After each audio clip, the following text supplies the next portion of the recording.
Assalamualaikum warahmatullahi wabarakatuh. Selamat siang dan salam sejahtera untuk kita semua. Yang saya hormati, Dr. Sati Raja Sitanggang SPKJ, selaku Ketua Organisasi Indo Career Psikiatris. Yang kami hormati, Dr. Gina Anindya Jati SPKJ, selaku Ketua Webinar Indo ECP tahun 2020. Yang kami hormati,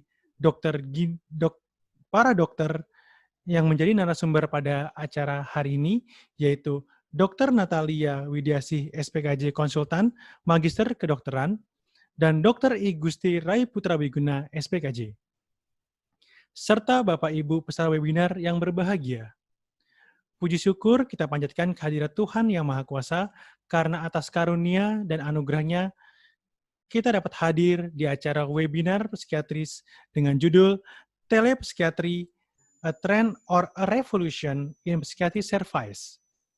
Kami mengucapkan selamat datang dan terima kasih kepada para peserta yang telah meluangkan waktu untuk mengikuti acara webinar pada hari ini. Perkenalkan, saya Yoga yang akan memandu jalan acara pada siang dan sampai sore hari nanti. Dan kami mengucapkan terima kasih kepada organisasi Indo ECP yang telah mempercayai PT Mercy Pharma untuk mendukung acara ini. Sebelumnya, saya akan membacakan susunan acara pada hari ini.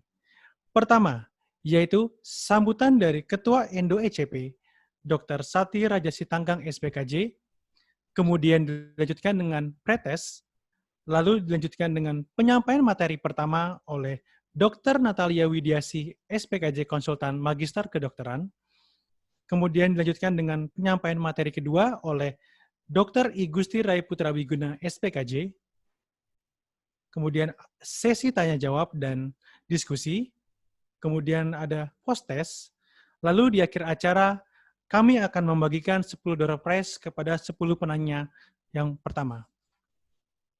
Demikian susunan acara telah saya sampaikan. Untuk mempersingkat waktu, langsung saja saya serahkan kepada Dr. Gina selaku moderator dan MC yang akan mengatur jalannya pemaparan materi pada hari ini.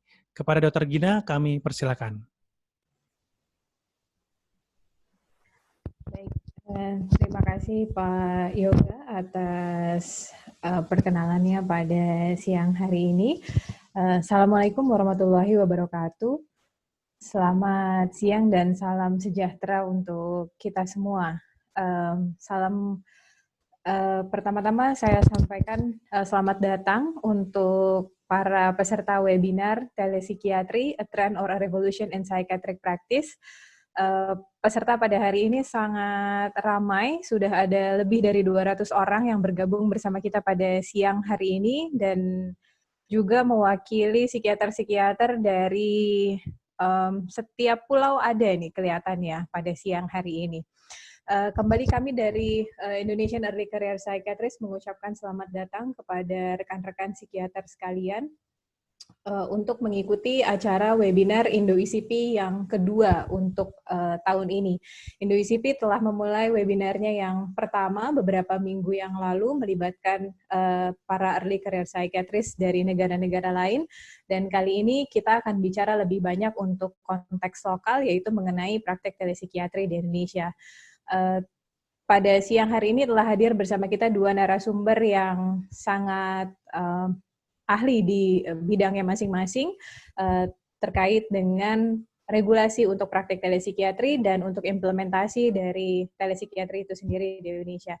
Namun sebelum kita mulai ke pemaparan materi oleh para narasumber, pertama-tama kita dengarkan dulu sambutan dari Ketua Indonesian Early Career Psychiatrist, yaitu Dr. Sati Raja Sitanggang, spesialis kedokteran jiwa. Kepada Dr. Sati, dipersilakan. Terima kasih Dr. Gina atas sambutannya dan pembukaannya. Pertama-tama kami ucapkan selamat siang dan salam sejahtera untuk kita semua yang terhormat pada para guru besar, guru-guru kami dan senior dan para sejawat semua. Kami kembali mengucapkan selamat datang di acara webinar Indonesian Early Career Psychiatrist yang bertajuk tentang telepsikiatri. walaupun mungkin hari ini udah cukup padat ya dari pagi sampai siang ini ada webinar, tapi kita berharap bahwa topik kali ini bisa adalah topik yang menarik dan perlu sekali kita pahami apa dan bagaimana sebenarnya telepsikiatri di dunia psikiatri Indonesia, karena mungkin kedepannya telepsikiatri ini akan menjadi salah satu sistem cara pelayanan kita terhadap pasien-pasien kita, apalagi dalam situasi sekarang pandemi dan juga karena situasi geografis kita juga adalah negara kepulauan, kadang-kadang tidak semua tempat itu ada psikiaternya, dan kebanyakan juga yang menempati tempat-tempat terpencil adalah para Indo-ICP gitu.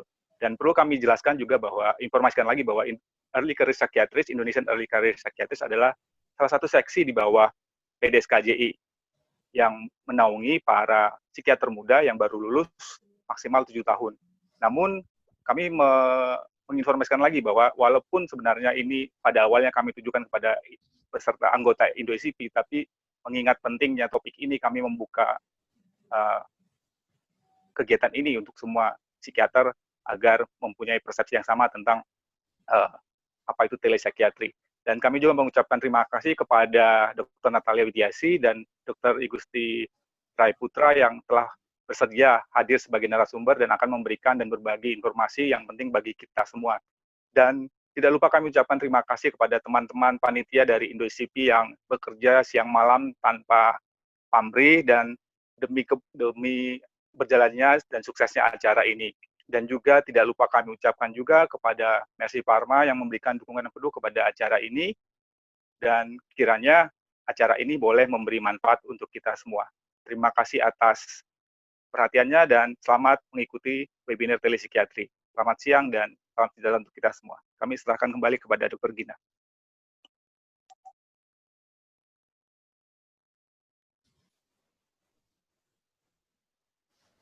Terima kasih Dokter Sati untuk sambutannya. Ini kalau melihat jumlah pesertanya semakin bertambah. Kemarin dari panitia terdaftar lebih dari 300 psikiater yang akan mengikuti acara webinar kita pada siang hari ini. Webinar Indo-ICP kali ini merupakan webinar yang ber-SKP, dan peserta yang ikut akan mendapatkan e-sertifikat, terutama bagi mereka yang sudah mendaftar melalui link registrasi sebelumnya. Dan pada webinar kali ini juga kita ada sedikit pretest dan post-test yang sebenarnya sangat mudah, soalnya juga sangat sedikit. Mudah-mudahan akan membantu kita untuk semakin mengingat apa yang kita dapatkan pada hari ini, sehingga memperlancar praktek kita di kemudian hari. Sambil kita bersiap-siap untuk pretest, mungkin teman-teman panitia boleh bantu menyiapkan soal-soalnya untuk bisa dikeluarkan. Kami juga dari panitia mengucapkan terima kasih kepada PT Mercy Pharma yang mendukung penuh terlaksananya kegiatan pada siang hari ini. Berikutnya saya serahkan ke teman-teman panitia untuk bisa mengeluarkan soal pretestnya.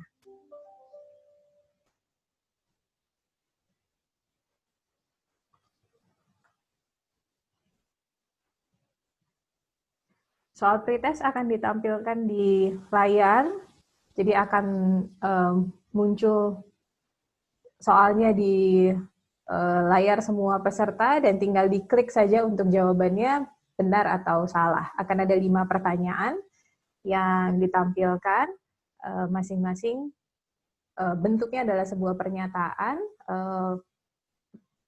Sejawat sekalian diminta untuk mengklik apakah pernyataan tersebut benar atau pernyataan tersebut salah.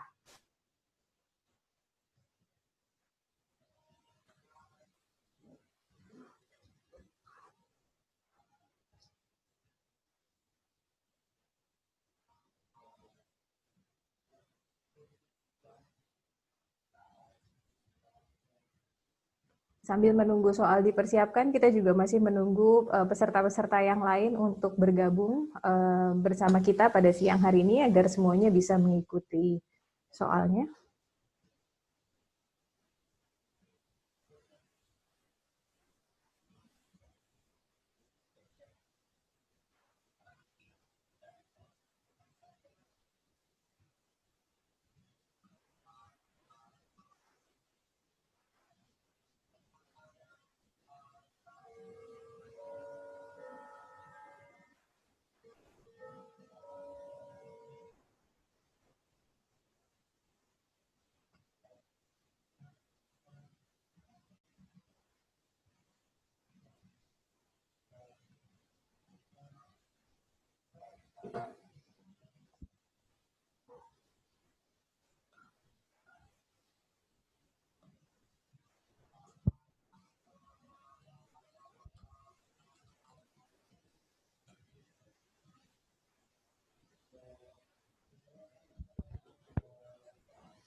Baik, sepertinya ada sedikit kendala teknis untuk menampilkan soalnya.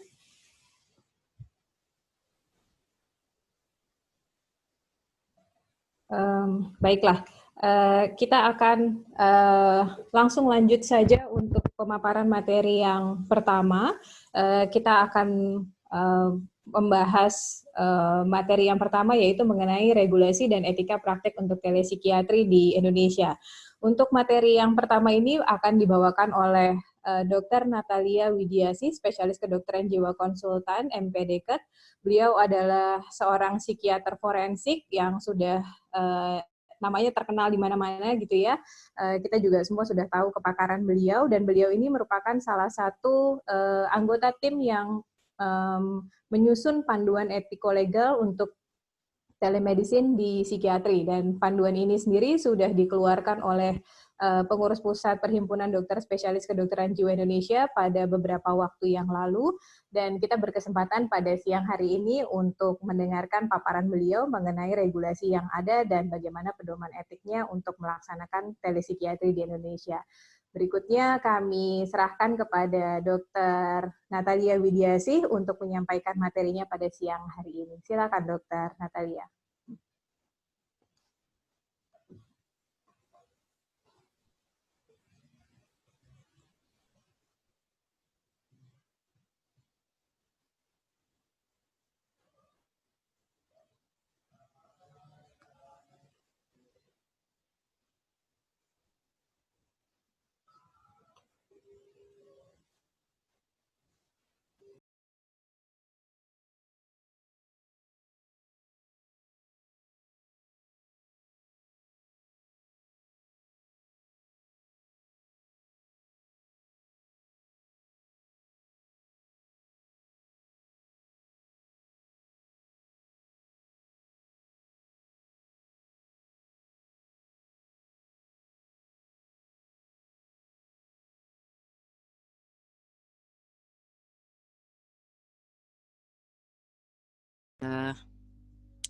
Halo, oke, udah ya. Oke, selamat siang dokter semua, sejawat. Kita tahu bahwa praktek telepsikiatri ini merupakan sesuatu yang penting untuk kita cermati sama-sama, karena mau nggak mau sejak adanya COVID-19 sejak Maret 2020, kita dipaparkan pada kemungkinan harus menyesuaikan pelayanan psikiatri dengan prinsip social distancing. Kita tahu sejak April 2020 pemerintah sudah menekankan kita untuk selalu jaga jarak untuk menekan angka kasus. Tetapi ternyata meskipun ini sudah dilakukan, ternyata sejak Juni 2020 kasus makin meningkat, bahkan sampai sekarang kita tahu transisi ini masih belum ada transisi baru bahwa kita sudah harus mulai bekerja, beraktivitas karena meskipun kondisi belum aman. Dan ini yang menyebabkan ada new normal, salah satunya dalam layanan psikiatri pun kita diminta untuk mulai menerapkan telepsikiatri secara efisien, efektif, namun kita tetap juga harus mengontrol kemungkinan-kemungkinan resiko yang muncul baik dari sisi layanannya sendiri, kualitas layanan maupun bagi kepentingan pasien. Nah, apa sih telepsikiatri? Telepsikiatri itu sebenarnya sudah dikenal sejak dulu. Awalnya Lancet sudah mulai mempublish di tahun 1879. Itu yang kalau ditanya kan kita masih berpikir, oh telepsikiatri itu cuma cukup WhatsApp-WhatsAppan atau apa, terus kita mendiagnosis orang gitu ya. Ternyata bukan begitu. Telepsikiatri itu sebenarnya adalah pelayanan kesehatan oleh dokter spesialis kedokteran jiwa dengan menggunakan teknologi informasi dan komunikasi sesuai dengan kompetensi dan kewenangan kita. Nah, dari kompetensi dan kewenangan itu ternyata saat ini telepsikiatri itu ada 2 jenis modalitas, ada 2 media yang kita gunakan. Yang pertama adalah platform digital untuk penghubung kesehatan, dan layanan ini hanya terbatas untuk layanan yang bersifat edukatif dan informatif, bukan untuk diagnostik dan terapeutik, misalnya Halodoc, Alodoc gitu. Nah, layanan yang kita bicarakan yang kedua jenisnya adalah yang kita inginkan nih, yang pasien juga seringkali inginkan waktu mereka takut karena punya komorbiditas, takut nanti kalau ke rumah sakit bakal ketularan, yaitu layanan-layanan yang dimiliki oleh Pasienkes, karena pasien kita kan juga perlu kontrol tiap bulan. Jadi ini layanan yang dapat memberikan diagnosis serta terapi sesuai dengan hasil pemeriksaan atau selama itu kita berikan sesuai dengan aturan yang berlaku. Nah, layanan ini sebenarnya banyak kelebihannya. Jadi ini sesuatu yang perlu kita kembangkan sama-sama karena dia bisa diakses oleh pasien di remote area gitu, daerah-daerah terpencil. Kalau dia mau konsul ke Jakarta juga bisa gitu kalau mau. Tapi nanti juga akan ada kekurangan yang kita juga harus perhatikan sama-sama gitu. Dan layanan ini dengan adanya layanan telepsikiatri, tentunya layanan ini dikatakan cost efektif karena bisa menekan biaya transport. Karena nggak perlu bayar tiket pesawat atau dia kalau dari daerah harus bayar bus. Nah, di saat yang sama juga bisa lebih efektif secara waktu. Karena kita kan biasanya pakai perjanjian jam sekian sampai sekian untuk pasien A, pasien B. Dan sehingga itu mengurangi waktu tunggu, terus juga dokternya bisa terhubung secara tepat dan sesuai sesuai perjanjian, dan nggak perlu dia meninggalkan tempat kerja. Misalnya dia menggunakan waktunya saat istirahat atau setelah pulang kantor atau sebelum dia masuk kerja. Jadi itu diatur sesuai kesepakatan bersama. Nah, ini tentunya justru bisa mendukung social distancing sehingga bisa mengurangi resiko pasien membawa kuman menularkan pada kita dan atau sebaliknya gitu.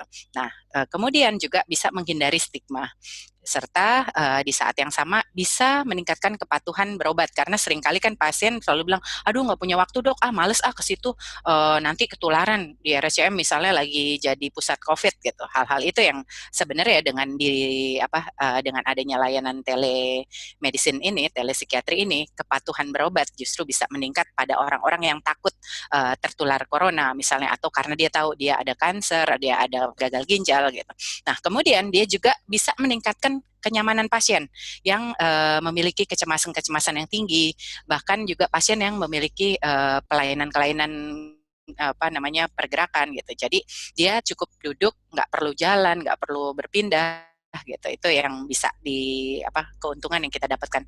Dan di saat yang sama layanan ini karena misalnya kita juga masih baru, kita juga masih belajar, dan di era saat ini tentunya sarana prasarana juga masih beradaptasi nih karena kebutuhannya sekarang harus 4G misalnya, sama internet koneksinya juga suka naik turun. Contohnya kalau kita ikut webinar kan kadang-kadang tadi naik turun, kita juga misalnya belum terbiasa menggunakan perangkat, jadi seringkali hal-hal tersebut menjadi kendala. Misalnya butuh perangkat komunikasi, koneksi internet yang adekuat.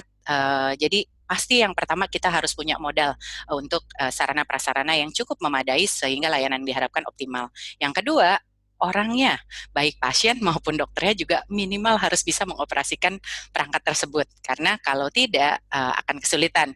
Contoh pada kelompok-kelompok lansia misalnya, atau orang dengan gangguan kognitif yang sedang bingung, atau dia ada gangguan penglihatan dan pendengaran. Kadang-kadang pada lansia yang dengan gangguan pendengaran, setting suara aja kalau nggak pas bisa di misinterpretasikan. Kita ngomong kepelanan dia nggak dengar, kita ngomong kekencengan dia anggap kita marah-marah. Hal-hal yang seperti itu yang saat tertentu perlu sekali dijadi perhatian. Nah, kemudian juga kalau kita tidak menjaga sarana prasarana itu tidak memadai, kadang-kadang akan ada permasalahan privacy dan keamanan waktu kita tidak men-set up layanan kita dengan password misalnya. Nah, kemudian atau kita tidak menyiapkan bagaimana mekanisme alur penyimpanan data. Selain itu juga pelayanan psikiatri, karena ini sifatnya kita tidak bertemu langsung, kadang-kadang akan menjadi banyak hal yang data yang miss gitu loh. Karena kita tidak bertemu, terutama buat pasien baru, kita nggak tahu apakah benar nih dia bilang tensinya bagus Bu, bagus, Ibu nggak pernah sakit, enggak gitu. Nah ternyata dia ada penyakit-penyakit penyerta dan kita belum memeriksa, sehingga waktu kita memberikan obat itu akan bisa berbahaya. Nah, ada hal yang lain lagi juga akan sulit kalau kita punya pasien-pasien yang butuh kedekatan atau support yang tinggi, bahkan support kontak langsung fisik, misalnya pasien-pasien ambang gitu. Kalau dia pengen ketemu kan maksa gitu. Terus dia juga kalau lagi marah kan dia butuh untuk disupport yang kekerapan rapot itu jadi sesuatu yang utama. Ya pasien depresi yang sedang mau bunuh diri, tentunya hal-hal tersebut akan sangat sulit untuk di handle saat kita menggunakan telemedicine. Itu yang perlu kita perhatikan. Nah, bagaimana sih kita memahami nih untuk bisa memberikan layanan yang terbaik? Tentunya kita perlu paham dua layanan tadi. Ini layanan yang pertama adalah media telepsikiatri via platform digital penghubung kesehatan. Ini apa yang kita perlukan waktu kita mau memberikan layanan edukasi via platform digital ini. Yang pertama, kita harus punya STR aktif. Kenapa harus punya STR aktif? Kalau kita ilmunya udah nggak update, takutnya kita memberikan informasi yang salah. Pasien kita jago googling nggak dok? Jago sekali. Jadi ini layanan kita untuk masyarakat. Jadi ini bukan individu dok. Bisa jadi yang konsul adalah individu, tetapi ini layanan yang diberikan seorang SPKJ kepada masyarakat, dan dokter itu wajib memiliki STR aktif. Meskipun STR nggak ditinggal di Halodoc atau Halodoc, tapi memastikan kalau kita adalah dokter yang secara umum memang certified gitu, bahwa kita ilmunya update. Dalam 5 tahun terakhir kita rutin ini. Nah itu yang kalau kita tahu kan beberapa waktu lalu masyarakat kan tahunya SPKJ aja, dia nggak tahu nih SPKJ-nya yang mana gitu. Kalau orang yang nggak punya STR, ilmunya nggak pas, tentunya ini kan akan membawa kayak pisau bermata dua juga untuk profesi termasuk buat pasiennya. Nah kemudian ini nanti modanya bisa moda tulisan, suara, atau audiovisual sesuai platform masing-masing. Meskipun ini semua kalau hanya sekedar tulisan dan suara saja, itu juga akan memiliki keterbatasan masing-masing. Setiap modalitas akan punya permasalahan. Nah, tujuannya biasanya kalau untuk platform digital penghubung kesehatan adalah kita tahu di era COVID ini banyak sekali orang yang jadi panic attack, cemas, depresi, bahkan pernah ada reaksi stres akut, karena ditambah lagi kalau mereka suka baca, kan googling tadi, mereka hobi tuh nyari-nyari berita yang nggak pas gitu. Nah itu tujuannya adalah kita menggunakan layanan ini memberikan arahan yang jelas, edukasi yang jelas, yang informatif untuk mengarahkan apakah orang ini nantinya memang memerlukan satu layanan psikiatri yang lebih menyeluruh untuk diberikan. Nah, yang kedua adalah layanan di bawah Fasiankes. Apa bedanya kalau tadi untuk masyarakat, yang sekarang adalah layanan kita SPKJ untuk dokter lain, atau justru untuk pasien sesuai kriteria yang direkomendasikan. Dan di sini kita wajib punya SIP dan STR. Nah, nanti modanya juga sama, moda tulisan, suara, audiovisual sesuai platform yang ada. Kenapa ini kita tuliskan di aturan panduan etik kita? Karena kita tahu di tempat kita banyak banyak ketergantungan, banyak keterbatasan ya. Ada rekan-rekan yang di daerah yang tidak memiliki atau pasien kita yang tidak memiliki audiovisual yang kuat gitu. Di situ yang kita perlu perhatikan. Nah, tujuannya dengan adanya masalah psikologis di era COVID ini, terus penyebaran psikiater yang belum merata, dan adanya resiko tertular tadi meningkatkan jangkauan mutu pelayanan kesehatan jiwa. Nah, ini sesuatu yang sangat positif yang perlu kita pikirkan sama-sama.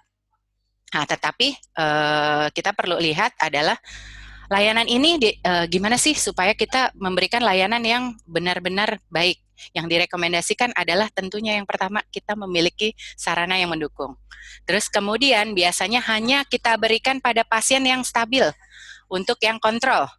Oke, terus yang kedua adalah alasan administratifnya misalnya untuk membuat surat sakit atau mengulang obat gitu. Nah, itu yang biasanya pada pasien-pasien misalnya pasien yang sudah kontrol, pasien yang udah stabil hanya misalnya dia bisa kontrol untuk 2-3 bulan terakhir gitu. Jadi dia tetap dia kontrolnya pakai telemedicine, kita lihat oh stabil, pasiennya bisa ngomong, pasiennya bagus, tetap bisa bekerja. Jadi untuk mengulang obat ini boleh kita pakai telemedicine, kemudian resepnya kita berikan.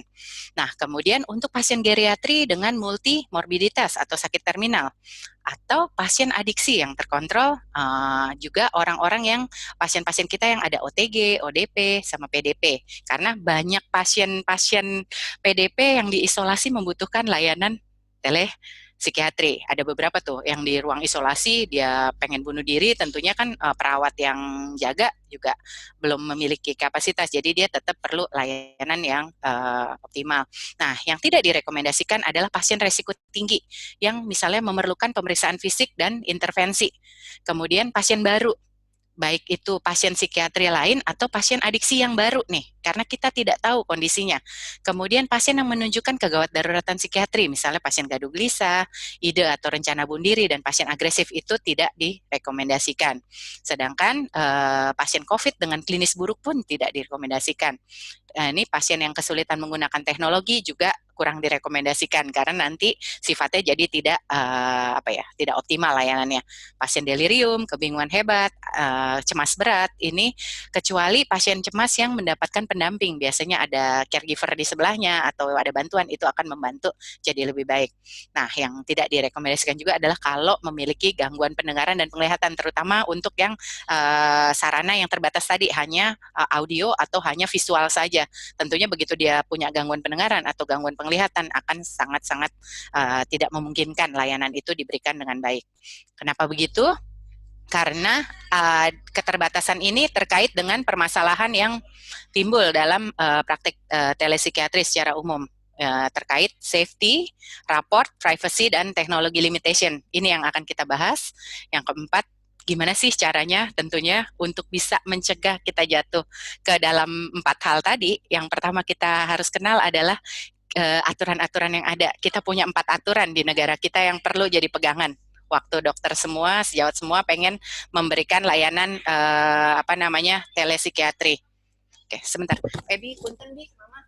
Maaf ya, ini salah satu layanan yang juga sarana prasarana harus diberikan di layanan yang baik gitu ya. Seperti ini kalau kita webinar di rumah atau WFA terganggu dengan suasana. Jadi layanan telemedicine juga perlu kita perhatikan apa yang diatur oleh Permenkes dan Perkonsil.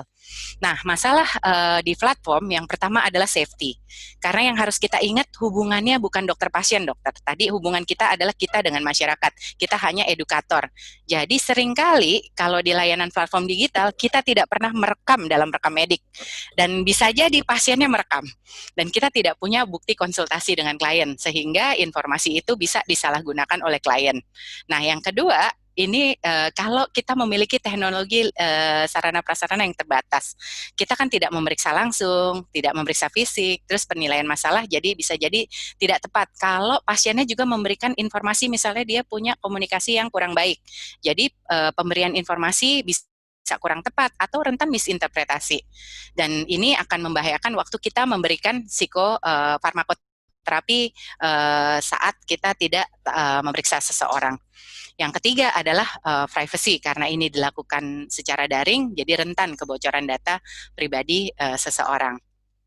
Nah, masalah yang pada platform digital penghubung kesehatan juga nih, seringkali kalau kita sejak awal tadi tidak declare dulu bahwa nih hubungannya hanya bukan dokter pasien. Dia berharap bahwa dia udah bayar, dia udah nunggu, tahu-tahu kok saya malah dia nggak ngerti sih penyakit yang saya alami, dia padahal udah konsul nih, dia pengen curhat sama kita karena dia tahu kita SPKJ kan di situ, malah disuruh minum obat warung karena kan nggak mungkin dia membeli obat-obat psikofarmaka. Di situ kita tidak memberikan terapi dan udah ketahuan penyakitnya, suruh cek darah segala gitu, terus buang-buang duit aja, dia bilang nggak efektif, chat cuma nunggu 30 menit gitu, terus udah gitu juga nggak memuaskan, 3 kali chat 1 gagal, lelet. Ini adalah tentang sarana prasarana. Terus giliran ketemu disuruh ketemu periksa lagi, solusinya harus ke dokter juga. Jadi buat apaan ada telemedicine gitu. Nah, kemudian juga kadang-kadang kita harus pastikan bahwa tugas kita hanya men-screening di situ dan mengedukasi sehingga pasien tahu ekspektasi yang dia harapkan. Jadi kita raport itu adalah kita membuat raport yang di awal bahwa hubungan kita hanya sifatnya edukasi untuk melihat nih kira-kira kemungkinan-kemungkinan masalah ada di mana. Nah, cara mengatasi permasalahan untuk platform digital penghubung kesehatan, kita harus tahu nih bahwa tadi kita udah bilang bahwa ini hanya sekedar info edukasi, dan edukasi tentang dugaan diagnosis ini yang harus kita jelaskan pada pasien di awal. Kemudian anjuran untuk pemeriksaan dan terapi lanjutan, kalau kita lihat pasien membutuhkan, kita lanjutkan ke Pasienkes. Jadi dari awal kita sudah membicarakan itu dengan jelas dan disclaimer bahwa informasi yang kita terima sekarang kan belum ada pemeriksaan fisik, belum ada pemeriksaan dengan misalnya checklist instrumen, sehingga kita tekankan bahwa informasinya belum tentu pasti nih penyakitnya, jadi perlu pemeriksaan lanjutan yang untuk mendapatkan data yang lebih akurat dan hanya sifatnya rekomendasi, terutama obat-obat yang bisa dibeli bebas. Nah, yang nggak boleh adalah kita langsung memberikan, Bu, ini pasti deh, kayaknya ini panic attack gitu, nggak boleh. Kita bilang, oh ini kelihatannya gangguan panik nih Bu, bisa macam-macam sih, panik bisa ada yang reaksi stres akut karena satu peristiwa, atau nih karena gangguan cemas menyeluruh, nanti ada pemeriksaan lanjutan Bu yang diperlukan kalau Ibu memang ingin, kelihatannya harus pergi ke Pasienkes gitu. Dan kita hanya yang tidak boleh sama sekali adalah kalau kita memberikan second opinion atas penyakit pasien, karena pasien kadang-kadang apa? Dia akan tanya, dokter saya udah ke psikiater A atau psikiater B, menurut dokter ini bagaimana? Itu yang kita nggak boleh. Karena kita nggak tahu dokter yang di sana kan kenapa dia yakin, karena dia sudah memeriksa, dia sudah tahu. Ini yang dodonnya yang kita nggak boleh. Kemudian menganjurkan pemberian psikofarmaka atau memberikan resep itu juga tidak dianjurkan pada platform digital penghubung kesehatan. Nah, berbeda kalau kita ada di Pasienkes. Namun di Pasienkes sendiri juga ada limitasinya. Kalau kita punya teknologi yang tidak adekuat, misalnya gangguan alat, sinyal komunikasi, hanya memakai moda tulisan atau suara saja, sehingga raut wajah atau bahasa pasien waktu itu bentuknya tulisan, dokter bisa tahu nggak dia marah, dia nulis, atau pemilihan bahasa karena dia orangnya pendidikannya rendah. Jadi kita pikir ini orangnya lagi marah, padahal dia nggak marah gitu. Jadi rentan untuk terjadinya miskomunikasi atau misdiagnosis. Jadi kalau bisa dok, lebih disarankan untuk sarana prasarana yang memadai untuk praktek telepsikiatri, terutama yang memiliki moda audio visual gitu. Jadi ada perekam suara, ada pengeras suara, kita juga gunakan video call. Jadi kita bisa melihat raut wajah si pasiennya, dia juga bisa melihat raut wajah kita, apalagi kita pakai masker sekarang. Itu yang akan membuat sulit. Nah, kitanya adanya di rumah sakit dok, pasiennya yang ada di rumah. Kita di ruangan situ cuma ada perawat, habis itu perawat meninggalkan kita. Nah, masalah yang mungkin terjadi yang kedua adalah raport safety dan privacy ini, karena kita tidak bertemu langsung sama. Untuk tidak dimisinterpretasi, tentunya wajib kita kan kalau kayak di bedah atau kita melakukan satu tindakan seperti kita memberikan inform consent, kita selalu konfirmasi ulang. Kayak tebak dan sebar gitu loh dok, kita konfirmasi ulang apakah informasi ini sudah sama ditangkap secara benar oleh pasien atau keluarganya, jadi samakan persepsi. Kemudian untuk safety-nya tadi, kita juga telepsikiatri hanya boleh untuk pasien yang lama, yang sudah pernah kita kenal, dan pasien yang sudah cukup stabil. Begitu kita lihat ada perubahan kondisi, tentunya kita sarankan hadir secara langsung ke rumah sakit. Untuk privacy, tentunya kita tahu tadi kebocoran data, kita bisa menggunakan media daring yang sudah ada password atau lock. Jadi cuma kita dan pasien saja yang bisa masuk, bukan orang lain. Sama kayak kita kalau webinar kan nggak sembarangan orang yang masuk, tetapi kita ada adminnya misalnya, itu yang bisa kita lakukan. Jadi sebelum kita ini pun kita akan harus inform consent bahwa tentang penyimpanan, bahwa ini direkam dan nanti jelaskan juga tentang penyimpanan. Meskipun itu sifatnya juga harus disesuaikan dengan aturan yang ada di rumah sakit atau di SPO kita sendiri. Nah, aturannya seperti apa sih kalau prosedur telepsikiatri di Fasiankes? Di Permenkes 20 tahun 2009 nih, bahwa dokternya harus berada di rumah sakit, Dok. Jadi kita nggak bisa ada di rumah. Kecuali berbeda nih, kita adalah orang yang sudah diberikan wewenang oleh rumah sakit. Karena ada kan misalnya guru besar kita yang satu-satunya ahli dan dia cuma dia yang bisa layanan itu gitu. Jadi dia diberikan kewenangan klinis khusus oleh rumah sakit untuk melayani di rumah dan tapi linknya semua dari rumah sakit. Jadi daftarnya ke rumah sakit yang memberikan link ke dokter sama ini semua itu direkam sehingga itu menjadikan telepsikiatri itu menjadi sesuatu yang aman. Nah, gunakan aplikasi komunikasi yang terenskripsi berpassword, kemudian aman dan terpercaya. Misalnya apa? Ini kalau di luar sudah diatur, Dok. Kita nggak boleh menggunakan media komunikasi yang sifatnya publik seperti Facebook Live, Twitch, TikTok itu dilarang. Tapi yang kita mungkin masih disarankan boleh Zoom, Skype, FaceTime itu masih dibolehkan, yaitu menggunakan non-public community. Ini memang dibolehkan karena adanya COVID. Itu aturan tentang HIPAA ini, HIPAA penalty memang lagi dicabut di sana. Ini juga yang berlaku sama kita. Sebenarnya dulu baik di Perkonsil maupun itu layanan psikiatri untuk pasien adiksi kan tidak boleh.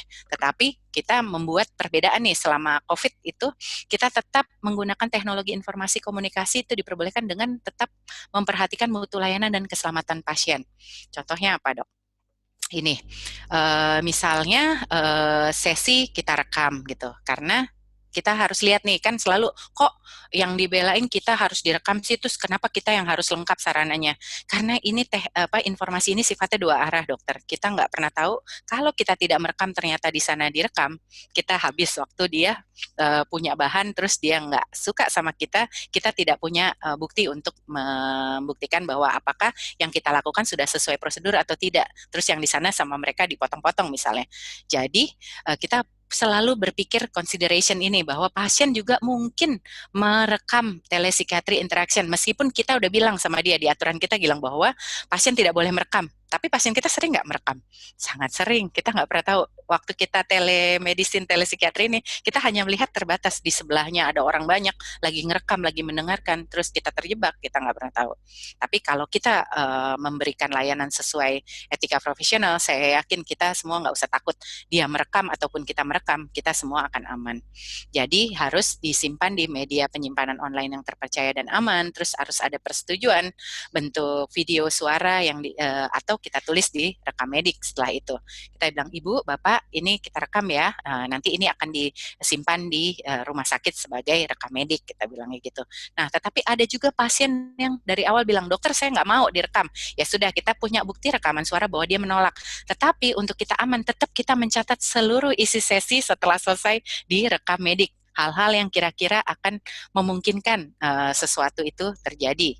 Jadi ini yang perlu kita lihat. Nah, sedangkan surat edaran dari Menkes itu kita harus menyimpan seluruh sesi termasuk salinan resep elektronik harus disimpan dalam bentuk cetak dan atau elektronik sebagai bagian dokumen rekam medik. Ini jangan lupa, Dok. Biasanya kan kita cuma nulis apa yang terjadi, habis itu udah ini kita nulis-nulis resepnya kita berikan dan kita nggak menuliskan salinannya.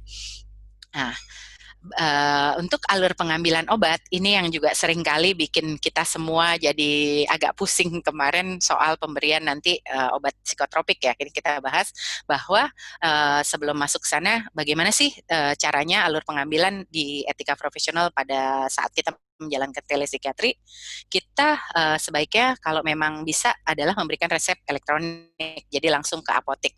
Tetapi kalau kita yang di rumah atau apa, kita kan tentunya ada resep manual nih, nanti kita berikan ke dokter lain atau ke pasien nih nanti.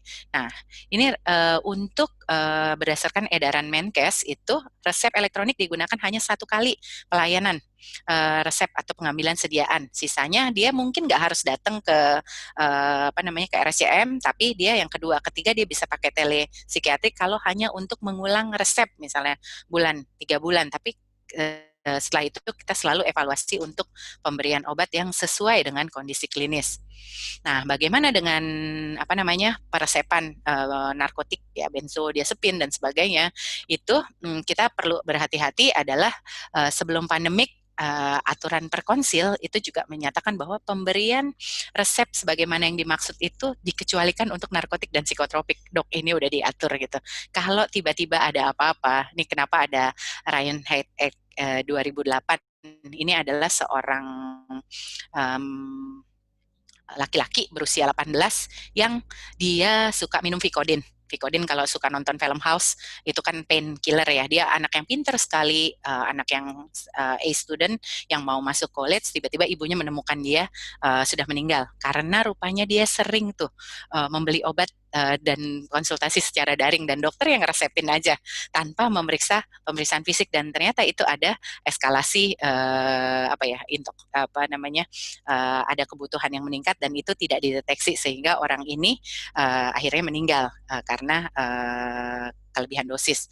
Nah, pada pasien-pasien adiksi kita tahu bahwa mereka juga punya kerentanan untuk kontrol. Jadi yang diatur adalah pemberian obatnya, dokter, bukan orang adiksinya nggak boleh berobat pakai telemedicine atau enggak. Itu yang harus kita samakan persepsinya. Bagaimana kita memberikan obat secara aman, karena kita tahu kadang-kadang pasien nih nanti ke dokter A, ke dokter B, ke dokter C, baru 3 hari dia udah ini. Tugas kita sebagai dokter adalah memastikan, apalagi kita yang di RSCM ada 3 port di entry gitu ya, 1 di Kencana, 1 di Poli Jiwa Dewasa, 1 di Madya, itu aja pasien yang sama bisa datang ke dokter yang berbeda. Untungnya kalau kita sudah punya EHR yang link gitu, kok nih orang belum datang, belum waktunya udah ada ya, wah jangan-jangan nih orang ini ada penyalahgunaan obat nih, sehingga dia bisa membahayakan dirinya. Tugas kita sebagai dokter adalah memberikan obat sesuai diagnosis klinik. Kalau dia kita lihat ada kecenderungan sedang intoksikasi dan dia ada kecenderungan untuk makin meningkatkan kebutuhan obat yang dilakukan, tentunya kita harus hati-hati.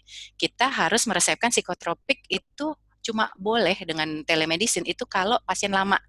Dan ini yang stabil dan terkontrol. Dan lama pemberian atau obat yang diberikan tuh harus sesuai dengan PNPK, Permenkes dan SEMA.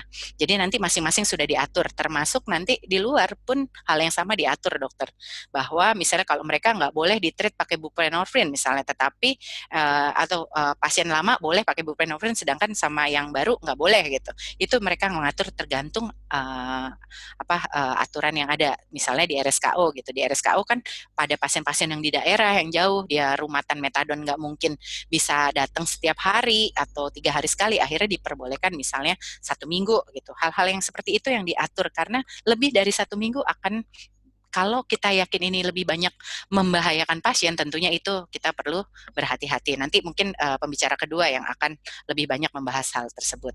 Nah, jadi sebagai kesimpulan, saat kita akan mempraktekkan telepsikiatri, tentunya kita mesti melihat nih, apakah yang kita kembangkan ini ada di platform yang mana.